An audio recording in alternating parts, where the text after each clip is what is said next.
Bismillahirrahmanirrahim. Assalamualaikum warahmatullahi wabarakatuh. Alhamdulillahilladzi hadana siratal mustaqim, siratal anbiya'i wal mursalin, was-siddiqin wasyuhada'i was-salihin, wa hasuna ulaika rafiqa.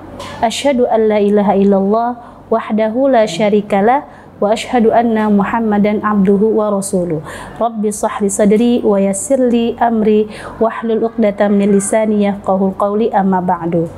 Alhamdulillah, puji syukur kita kehadirat Allah Subhanahu wa taala atas limpahan nikmatnya sehingga kita masih dikokohkan Islam dan iman kita, dan kita diberikan kesehatan dan hidup di tengah zaman yang penuh dengan fitnah ini. Selawat serta salam kita haturkan kepada Nabi besar Muhammad sallallahu alaihi wasallam, ya, karena ajaran beliau sebagai seorang rasul kita bisa mengerti apa yang harus kita tinggalkan dan senantiasa kita harus mengamalkan, sehingga kita sebagai seorang muslim harus terus berproses untuk menjadi insan kamil dan mengoptimalkan hati, akal, dan perbuatan kita untuk mendapatkan kecintaan Allah.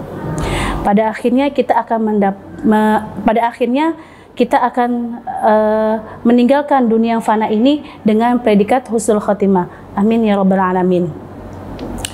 Sahabat Madinah yang dirahmati Allah, untuk tema kali ini yaitu manusia yang dicintai Allah. Siapa yang ingin mendapatkan cintanya Allah, dan banyak cara untuk mendapatkan atau meraih cintanya Allah. Seorang mukmin tentu berharap agar menjadi salah satu di antara hamba-hamba yang mencintai Allah, ya, dan Allah akan memberikan rasa sayang dan cinta kepada hambanya berdasarkan keimanan. Kecintaan terbentuk karena adanya taqarrub atau kedekatan hamba kepada Tuhannya dan kebaikan serta amal perbuatan yang dilakukan karena Allah. Sahabat Madinah, pernahkah terfikir atau bagaimana rasanya, ya, dicintai orang yang kita sukai? Pasti akan ada rasa bahagia dan senang. Siapakah yang mendapatkan cintanya Allah? Dan banyak cara untuk meraih cintanya Allah. Ya, seorang mukmin tentu berharap, ya, agar menjadi satu di antara hamba-hamba yang dicintai Allah, ya. Dan Allah memberikan rasa kasih sayang kepada hambanya berdasarkan keimanan, dan terbentuknya rasa kasih sayang Allah, ya, karena adanya taqarrub atau kedekatan hamba kepada Allah serta kebaikan dan amal perbuatan yang dilakukan hanya mengharapkan keridhaan Allah. Bahkan banyak yang mengaku bahwa dirinya mencintai dan dicintai Allah. Namun mereka tidak menyadari bahwa sesungguhnya Allah tidak mencintainya, bahkan bisa murka kepadanya. Salah satu contohnya adalah jika seorang hamba, ya, yang lalai atau bermalas-malasan dalam melakukan kewajiban kepada Allah. Cinta Allah itu cinta yang tidak terbatas. Hakikat dan besarnya tidak bisa disamakan dengan cinta siapapun. Dalam Al-Quran, di surat Al-A'raf ayat 157 yang berbunyi wa rahmati wasi'at kulla syai', yaitu artinya bahwa rahmat Allah atau kasih sayang Allah meliputi segalanya. Ayat ini menggambarkan kepada umat, ya, betapa besarnya atau luasnya kasih sayang Allah. Rasulullah mengibaratkan kasih sayang Allah itu berjumlah 100 dan 99 disimpan, lalu satunya diturunkan ke bumi, dan itu bisa mencukupi kebutuhan makhluk yang ada di bumi ini. Jadi begitu besar dan luas cinta dan kasih sayang Allah. Ya, dan juga dalam Al-Quran disebutkan qul in kuntum tuhibbunallah fattabi'uni yuhibbukumullah. Ya, jika kalian mencintai Allah, maka ikutilah aku, niscaya aku akan mencintai kalian.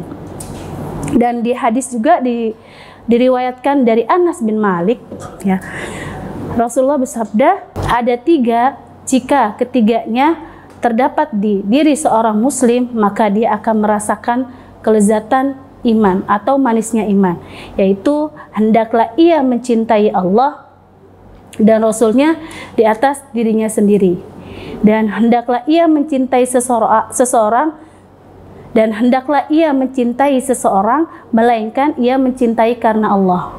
Dan hendaklah ia benci kepada kekufuran setelah Allah selamatkan dia dari kekufuran, sebagaimana ia benci dilemparkan ke api neraka. Riwayat Bukhari dan Muslim. Sahabat Madinah yang dirahmati Allah, ya, ada beberapa cara agar kita mendapatkan cintanya Allah. Di dalam kitab Madarijus Salikin, Ibnu Qayyim rahimahullah menyebutkan yang pertama yaitu menghafal dan membaca Al-Quran serta merenungi dan memahami makna, ya, sesuai dengan kaidah Allah. Ibnu Salah mengatakan membaca Al-Quran merupakan kemuliaan. Dengan kemuliaan itu Allah ingin memuliakan manusia di atas makhluk lainnya. Bahkan malaikat Jibril pun tidak diberikan kemuliaan. Yang kedua yaitu mendekatkan diri kepada Allah dengan mengerjakan ibadah-ibadah sunnah setelah ibadah wajib. Jadi, ya, apabila seseorang mengerjakan ibadah fardu, dia adalah orang yang mencintai Allah. Namun, jika seorang telah melakukan ibadah wajib lalu menambah dengan ibadah-ibadah sunnah, maka ia disebut sebagai orang yang dicintai Allah.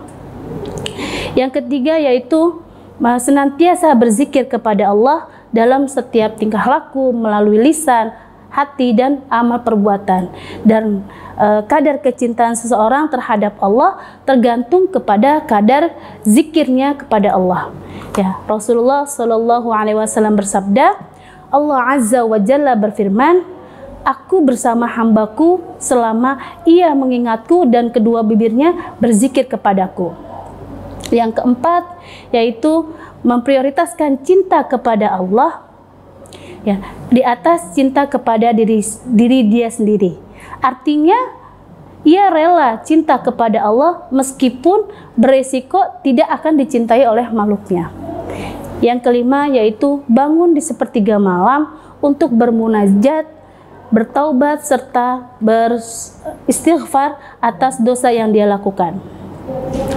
Yang keenam yaitu berkumpul dan duduk bersama orang-orang yang mencintai Allah dan orang-orang soleh, ya, yaitu mereka kita mengambil hikmah, ya, dari perkataan mereka untuk menambah keimanan diri kita dan orang lain.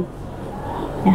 Sahabat Madinah yang dirahmati Allah, jika seseorang telah mencintai Allah, maka dia akan merasakan kelezatan ibadah yang sangat luar biasa. Kenapa? Karena ibadah yang dia kerjakan bukan hanya sekedar untuk melakukan kewajiban, akan tetapi untuk mencari ridho dan cintanya Allah. Ya. Ketika Allah sudah mencintai hambanya, maka Allah akan memprioritaskan, ya, dan menolong serta memudahkan segala urusannya, dan hambanya akan mendapatkan kebaikan-kebaikannya.